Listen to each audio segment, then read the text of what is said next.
welcome to the latest episode of CatBotAI, the podcast. I'm Catherine. And I'm Ken. And last episode was a little heavy. Like, we're not going to sugarcoat it. We told you we're going to talk about fun stuff and some hard stuff. And last episode was pretty difficult. So we thought that this episode we would talk about what are some of our hobbies. And Ken, you have one that I'm looking at my notes here.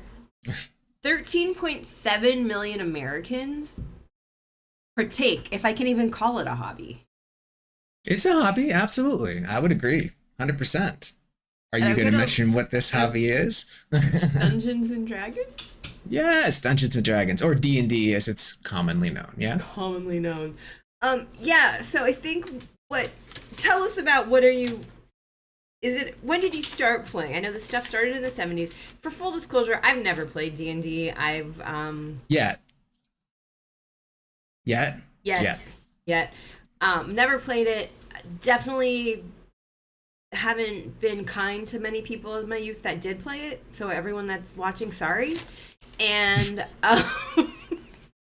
as I get further into my career as someone that's no longer like the youngster in the room when they're facilitating some training and I'm the older person, I've noticed so many engineers, so many under 30 partake, regardless of like gender, religion, race, it doesn't matter. So many people play this that when I found out that you got back into it recently, I was like, are you using AI for this? And you are. I am. When did you start playing D&D?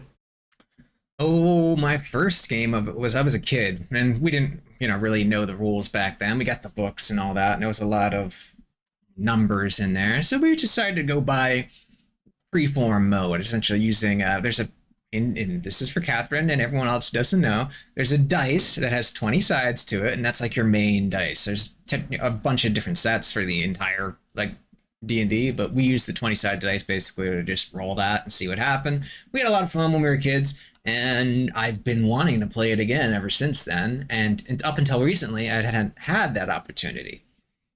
I mean, a little bit of background, I think, because it's from the 70s. It gained popularity, I think, in like the late 70s, early 80s, and then it was like the early 2000s. Or kind of was like, I don't want to say it was very underground, I guess you could say. Underground. And I like to consider myself, because people have said it, you're kind of like a closet nerd. So don't think that I don't know about D&D. I do. I've just never played it. That being said, where I've learned the most about it is post-COVID because of Stranger Things. So... yeah, that did really get a lot of people interested in that. And still the same company, Magic the Gathering, the card game as well.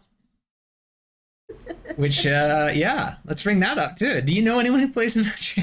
I don't personally. I think that like Matthew Lillard, who's one of my favorite actors, I think he's a cool guy. I think he has this whole thing that he's created and has his own line of cards or something. I don't even really know. I follow him on Instagram and he talks about it. That's all. Interesting. So one of these days we're gonna get you to try either or both. Good luck. D&D. Good luck. I mean, sure, because this is where I do care. Again, I did my research. 50 million people play this, apparently. Yes, 8.1 billion on average people in the world. 50 million people. That's kind of a lot of people to play a game like this.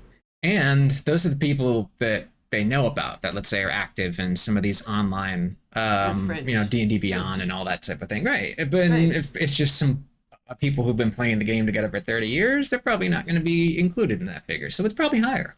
Well, and then we're going to go, because again, remember, numbers are my friend. 33% year-over-year growth since 2020, apparently. And again, I don't know if these facts are correct. I'm going to have to go fact check them. This is off of Reddit and like GameNet.com or something. I don't even know. But just 33% year-over-year, and it's like a $1.2 billion industry. Yeah. And that's just Dungeons and Dragons. That's just D&D. That's not all these other things. That literally... So that I'm not going to mock as much, because this is obviously very serious and people do play it. And I did ask ChatGPT, like, what are the rules? How do you play this well if you've never played it? So that's how my interaction with AI so you are interested in it, huh? Well, if I'm going to talk about it, I think I need to know a little bit more. And then ironically, when we were prepping for this, at the bottom it said, click here for 15 pro tips on Cyberpunk D&D campaigns. And that's actually what you want to talk about, is how you've created a new campaign for people that play with you. Can we say where? You can get new people to come join your group team? I don't know what you call it. Yeah, I'm on the east coast of Florida, in an area called Port Orange. But the group I started playing with, I've been trying to get people to play it. It's really hard, so anybody who's played the game knows it's hard to sync everybody's schedules up. And I got my roommate and her boyfriend to be playing it with me. So all of a sudden they were like, yeah, let's play tomorrow. And I was kind of in trouble because I had an idea of what I wanted to do, like as far as world building goes and, all that. But I needed to flesh this story out pretty quick. And anyone who's built something in a D&D campaign knows you're building the world, the politics, the, all these different ideas behind it. So what I did was I utilized O1, OpenAI's model O1. And the reason why it was so good was the difference between O1 and, let's say, 4 Omega is that O1 will prompt itself after your initial prompt. Mm-hmm. So it'll analyze what it's doing, like tries to understand context of what's going on. So what that did was I was able to input my idea. It gave me some other ideas. I chose from that, and it really helped flesh out some of the situations and NPCs or non-player characters. I was able to have it generate that as well. So if I needed somebody real quick, like I needed to fill the world with people they're going to interact with, I didn't have time to build out all these character sheets and backstories. So for that, I was able to use generative AI to put that in there. And then, of course, you always put your own twist on it. You don't want to kill the total creativity. So I'll stop right there. Any questions? So it's sort of like, okay, because again, I was the only video game I was allowed to play as a kid was SimCity back in the day. So it's kind of like SimCity, except I would use the software to make the city. You're using your brain and continue. Like, okay, so you have this campaign, people have played. You're not planning it out in a city grid like that. It's more of a theater of the mind type thing. You have a general idea. Theater of the mind is that's the word I was looking for. I'm checking my notes here. So, I mean, how many characters do you have? Yeah, you're talking about non-player characters? What the frick is the difference? So, PCs or player characters are actual people. So those are your people. Two podcasts in a row where it's clear that I'm like, I don't know a lot about this stuff. Drones and then this. So please continue. Those are player characters. Those are your friends or the people if you go to stores and all that will jump in and play, because you can they call them one shots, or you bring your character in. It's like you're going to literally spend one session doing this. Okay. And there's a lot of mechanics involved. But and NPCs are non-player characters. Non-player characters are your people they meet, the enemies they fight. A lot of the enemies they fight you could just pull out of the what they call a compendium, which has some different monsters or people or whatever. Or you can make them custom yourself. So, or it's friendly people, like the guy who gave them a ride in a wagon in my story. So, yes, his name is Gaff. Everybody has their own stuff. Whatever makes you happy. Wait till you try it. Okay, so then what if I'm just gonna go around here a little bit. I'm not gonna follow your outline because that would be too easy. What if you have this like world you created? What if somebody comes that just like shows up and says, "Hey, I want to play"? What do you do with them? Do they get a character? Yeah, that's totally. That does happen in a lot of campaigns, especially ones that run over a long amount of time. You would just so you're the game master, dungeon master, whatever you want to call yourself. A DM is the short term for that. So you're responsible for inserting them into the story somehow. Do they run across them while they're traveling? Do they meet them in a city? Like you basically force them into the story a little bit, but you make it make sense in the narrative so people can just come in and join. Now my question is, do you have do you save this as a project in ChatGPT, or do you just have a thread and then you reopen your thread? That's a fantastic question, actually. And I know I'm grading the question right there, but still, that is a fantastic question, because it's even O1 will eventually start pruning those threads. And if you're left some time, let's say a couple days in between the two, I've noticed information degradation of what it remembers.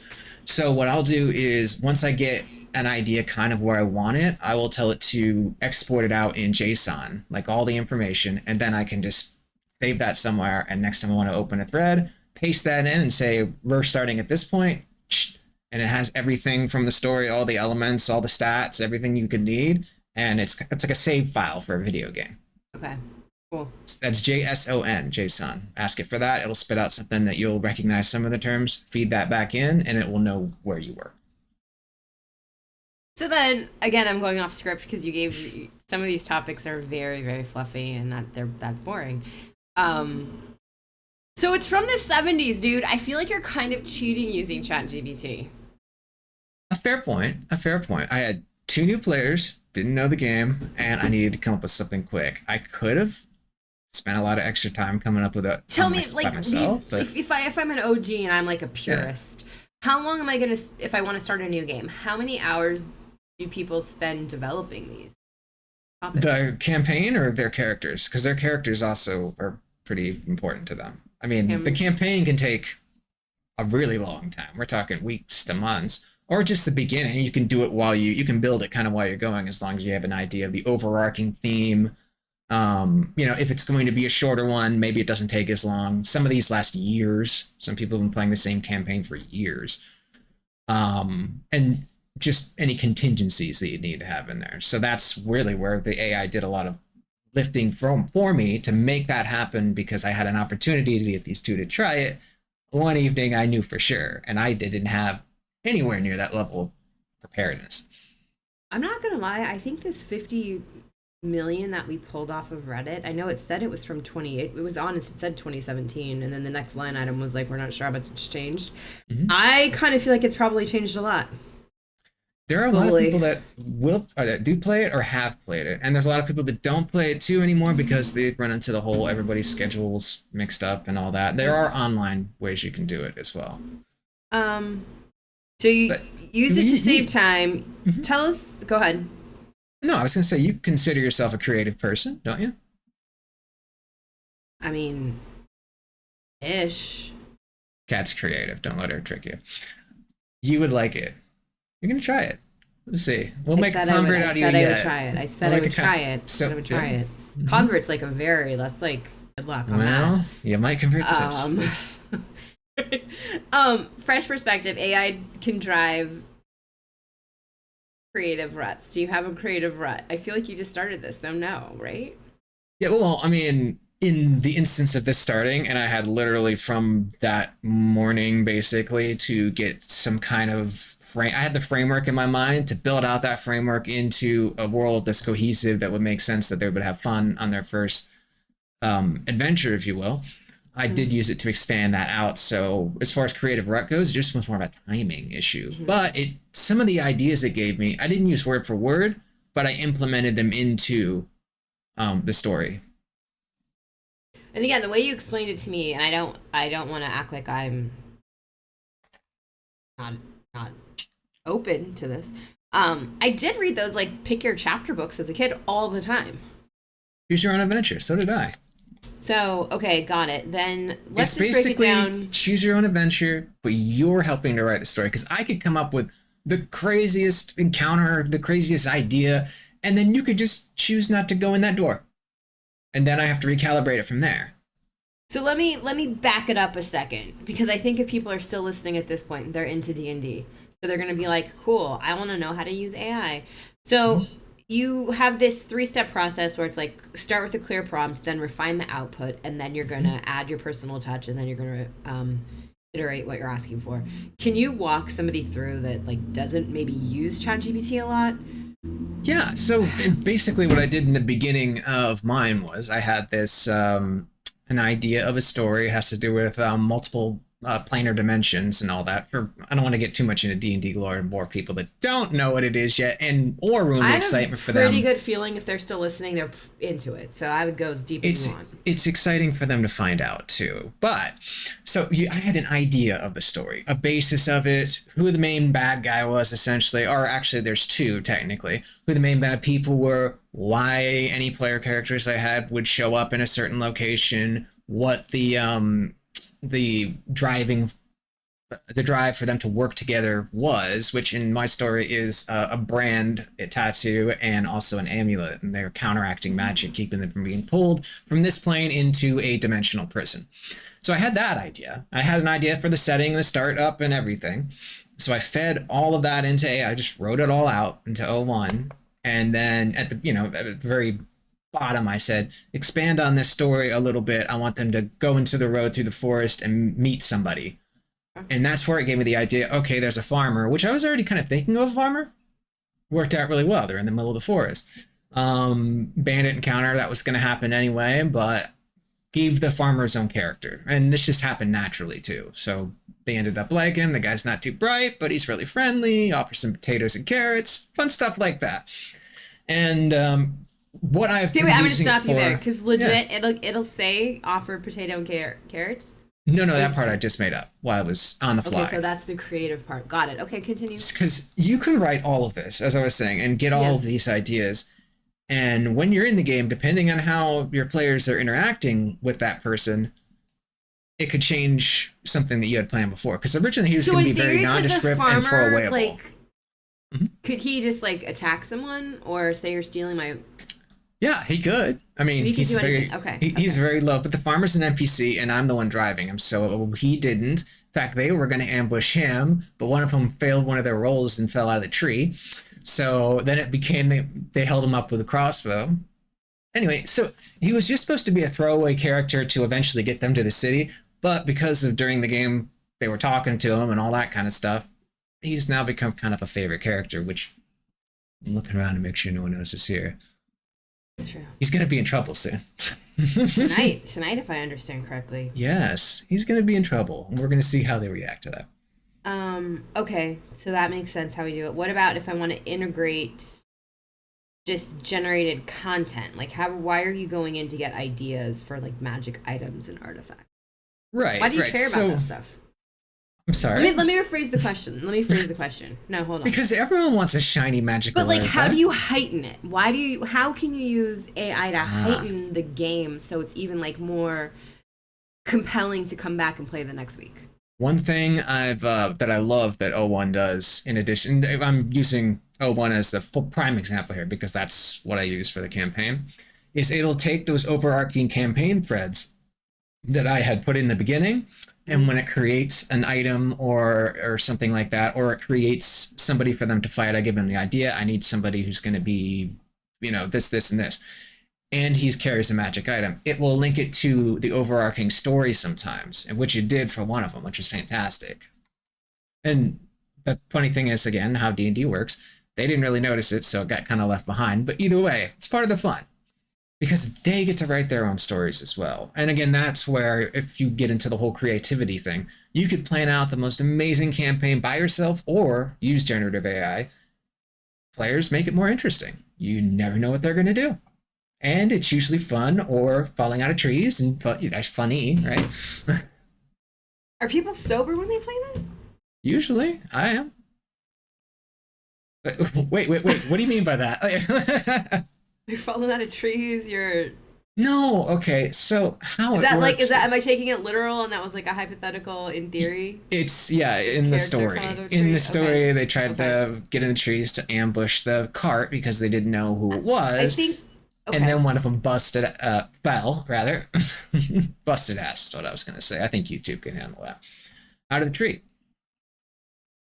Again, so the first time I ever saw D&D played, I was telling Ken before we started recording, I was in college, and my neighbor downstairs was making chainmail. He would dress up for this, and that's my first, physical, I know somebody, he's gonna go do this, and I was like, what is happening? What is happening? So to this individual, I apologized, because I definitely was, not super nice that night. It was very nerdy. It was the nerdiest thing I think I've ever probably seen in my life still. Oh, you've seen nerdier than that. Come on. I don't think so. Some people do like to. Again, God bless. God bless. Well, do you. Some people like to do the whole dress up thing. That's fine. I don't personally. I will do, changes in voices for narrative purposes a little bit, but Because Other they than were that- hiding in bushes and stuff. So that's why I was like, literally, do you climb a tree? And this person fell out. No, this That's is why I all asked that theater of question. the mind again. No. Okay, I should write that thing down. Theater of the mind. I'm gonna use that in Yes. real life. I like that term. Isn't it good? It is. Did AI come up with that or did you? No, I believe I got it from a D&D YouTuber that I can't remember the name of currently. Oh, okay. Let's talk about my favorite word here on your outline, the pitfalls. What are some of the pitfalls, Ken? So some of the pitfalls are one of the funnest things about D&D just in general is if you're playing as a character, generating your own story, your character. If you're playing as the DM, you're generating the world and all that. So that's a really fun thing to do. If you start relying, if I went exactly with what O1 had, it was still a great story, had great ideas, but it takes a little of the fun out of it, and it takes some of the creativity, and that's part of the fun of D&D, because no matter what happens is, when you bring people together to play it, the story's going to change. So you're still going to get that creative element, but if you lean on the AI part too much and the story does need to change, and you don't really know where to go from there, it can be too much of a crutch, and you're not going to be like, hold on, I have to generate, then you just turn left instead of right, you know.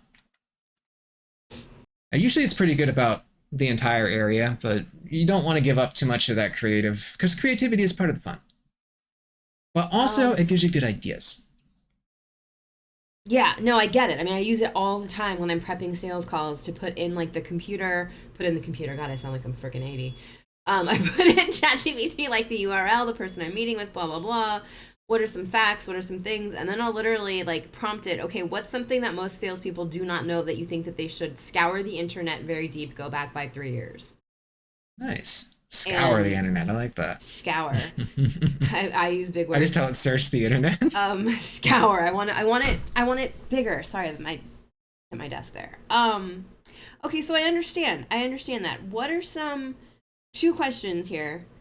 One is, are you going to actually show us like a way you prompt this? Don't Can you have share it. your screen or something? Don't have it ready right now, but I'll tell you what I'll do is I'm going to cut once we go into editing into prompting it to generate a story. So I'll record an example of it doing that, or continuing the story actually from where I am, so I don't run out of O1 credits again. So cutting back into here, as we were discussing how I used it to help write essentially, or help give me ideas for the story. Here's one part they were at. Essentially, they want to reactivate this gate. It's part of a ritual they're doing. I've got my player characters in here, and I've asked it, while reactivating the gate, they woke up, incorporate the prisoner who gets pulled in. I'm not getting too far into the story here. Tells them to go for the next gate. Creature grabs them back in. It requires power from their amulets. And Omega right here, fought for 4 seconds, and it gave me some ideas to returning to desecrated temple and all this type of stuff. It employs a NPC actually O1 recommended right here, which is great, who is a cleric, so that's why he's praying right there. And after that, so it gives me some ideas that I can move into the actual story right here. And I didn't use all of this. I've got different ideas, but it did give me an idea, especially this name like Ashentor or Black Spirer right here. And that was something I did end up incorporating into the actual story.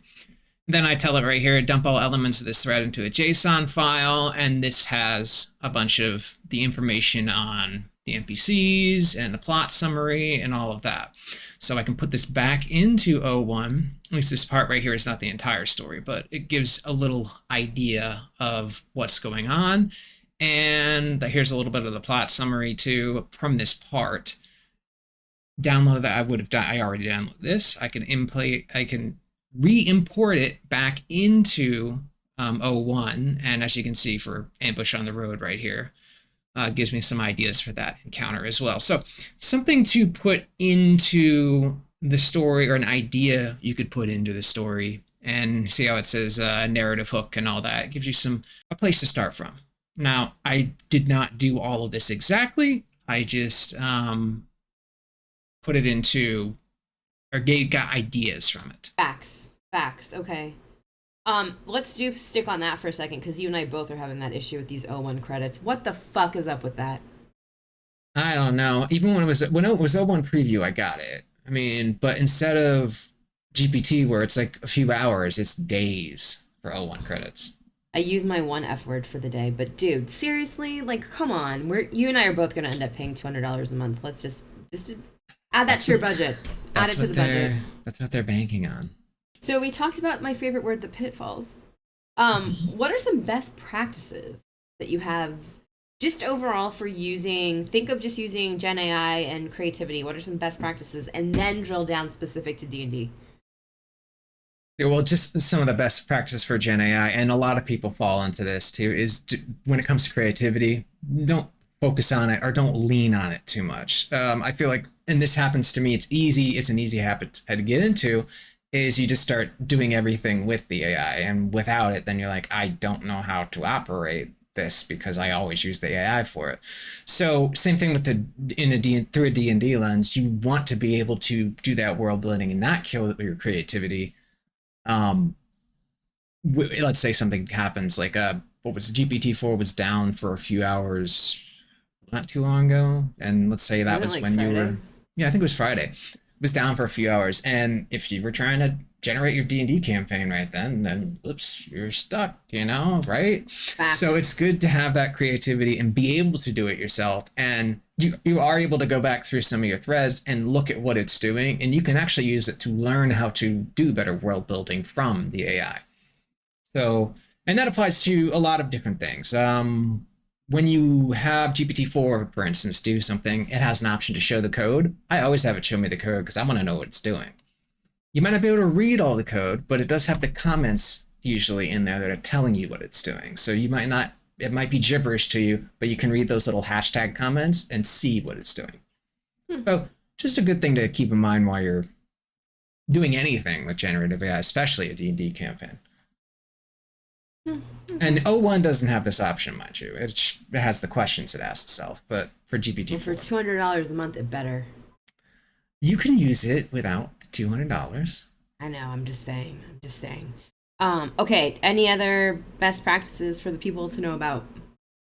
Yeah, other than don't rely on it too much, do rely on it for, let's say, generated content that you're not even sure your players are going to interact with, or if you're fleshing out a part of the world that they probably won't go to, but you might need a story or an idea or something that could happen there, make sure it helps round out your campaign. So just in case it happens, I don't know, somebody has an idea that they want to check out the shop down there that is closed, and you don't have anything behind that door, so you don't have to come up with that on the spot. You have a little backstory or a framework you can build off of. So it's good. How are you remembering all of this? Well, there's plenty of applications you can have on your phone that have note sections and all that, or you could do it old school and write it down, or most people have. Is there like a D&D app? Because if not, somebody needs to make one. There are a couple of D&D apps. In fact, the one I'm using has a paid mode, but it's called Game Master 5, but it's pretty clearly the suit in the room thinking, how can you monetize it?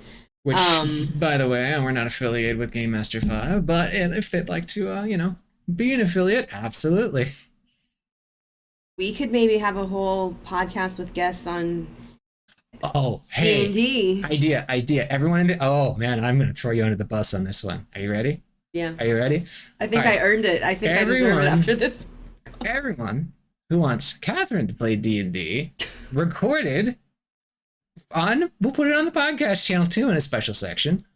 Let us know in the comments. It'd be fun. Bring it on. Just let's.